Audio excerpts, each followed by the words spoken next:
અમદાવાદમાં ગઈકાલે પડેલા વરસાદે પૂર્વ વિસ્તારમાં જળબંબાકારની સ્થિતિ સર્જી હતી અને ખાસ કરીને વટવા વિસ્તાર છે, અસલાલી વિસ્તાર છે કે જેવા વિસ્તારો હજુ પણ પાણીમાં ગરકાવ છે અને કલાકો પાણી ઓસર્યાને વીતવા છતાં હજુ પાણી ઓસર્યા નથી અને એ સ્થિતિ ખરાબ સ્થિતિ જે છે તે અહીંયા અસલાલીનો આ પેટ્રોલ પંપ છે, અસલાલી રિંગ રોડ તરફ જવાનો આ પેટ્રોલ પંપ છે અને એ પાણીમાં ગરકાવ છે। કલાકો વીતી ચૂક્યા છે પરંતુ હજુ આ પાણી ઓસર્યા નથી। આપણી સાથે રણજીતભાઈ જે છે કે જેઓ આ પેટ્રોલ પંપના કેશિયર છે અને તેઓ પાસેથી જાણીશું ગઈકાલે સવારથી આ પેટ્રોલ પંપ બંધ કરવાની ફરજ પડી હતી અને હજુ પણ પાણી નીકળ્યા નથી અને તેના કારણે હજુ પણ આ પેટ્રોલ પંપ ચાલુ થઈ શક્યો નથી। રણજીતભાઈ, શું સ્થિતિ સર્જાઈ હતી ગઈકાલે અને આજે? વરસાદના કારણે વધુ પાણી આજુબાજુના વિસ્તારોમાંથી પાણી આવી ગયેલું છે। પાણી આપણા ટાંકીની અંદર પાણી બી એક નંબરની ટાંકીની અંદર ઘૂસી ગયું છે, બીજી ટાંકીમાં ઘૂસ્યું નથી। વધતા બીજું છે બહારના સાઈડના રોડ ઉપરથી બી પાણી અંદર ઘૂસી ગયું। આજુબાજુ જવાની કોઈ આરો નથી પાણીનો। બાજુના કમ્પાઉન્ડમાં જતું હતું પાણી, તેની જગ્યા પાછળની સાઈડે એપાર્ટમેન્ટ બની ગયા છે, તેના કારણે પાણી પાછળ જતું નથી। દર વખતે આવી સ્થિતિ સર્જાય?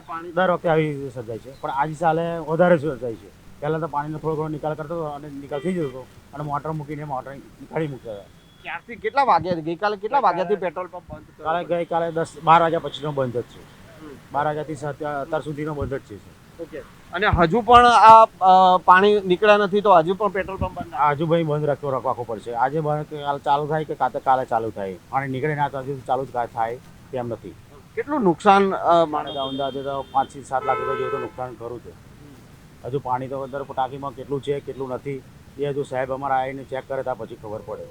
તો આ પાણીના નિકાલની વ્યવસ્થા શું? આ જે અત્યારે હજી પાણી ભરેલા? અત્યારે તો કોઈ નિકાલની કોઈ વ્યવસ્થા નથી અમારી જોડે। ખાલી પંપ એક મૂક્યો છે, પંપની ગટરની અંદર મૂક્યો છે, પણ પાણી એટલું બધું જતું નથી। સવારના 7 વાગ્યાથી પાણીના તો 2 ઇંચ પાણી ઓછું થયું ખાલી। અત્યારે બીજો પંપ લાવવાની વાત ચાલે છે। જો બીજો પંપ લાવીને મૂકે તો વહેલી તકે કદાચ ચાલુ થઈ શકે પંપ। દર વખતે આવી સ્થિતિ થઈ ગઈ। તો આ હતા રણજીતભાઈ ને દર વખતે આ પ્રકારની સ્થિતિ જે છે તે અહીંયા સર્જાય છે। સ્થાનિક રહીશભાઈ જે છે આપણી સાથે, શું નામ છે તમારું? ઇરફાનભાઈ। ઇરફાનભાઈ, આ પેટ્રોલ પંપ પાણીમાં ગરકાવ થયો અને આસપાસની સોસાયટીઓમાં પણ પાણી ભરાઈ જાય છે દર વર્ષે વરસાદ વરસે છે? હા બોલો, શું સ્થિતિ સર્જાય? હું તો ડ્રાઈવર છું, ડીઝલ ડાલવા આવું છું। આ ડીઝલ પણ નહીં ડીઝલ મળ્યું નહીં આજે? નહીં મળ્યું। તો પેટ્રોલ પંપ જે છે બંધ હોવાના કારણે અહીંયા જે પણ લોકો જે છે, જે ટ્રક ચાલક હોય કે વ્હીકલ જે ચાલક હોય તેઓને પણ પેટ્રોલ કે ડીઝલ મળી શક્યું નથી। 2 દિવસથી આજે આ બીજો દિવસ છે અને બીજા દિવસે પણ પેટ્રોલ પંપ બંધ રાખવાની ફરજ પડી છે કારણ કે આખો પેટ્રોલ પંપ જે છે તે પાણીમાં ગરકાવ થયેલો છે। કેમેરામેન પંકજ મકવાણા સાથે સંજય ટાંક, ન્યૂઝ 18 ગુજરાતી, અમદાવાદ।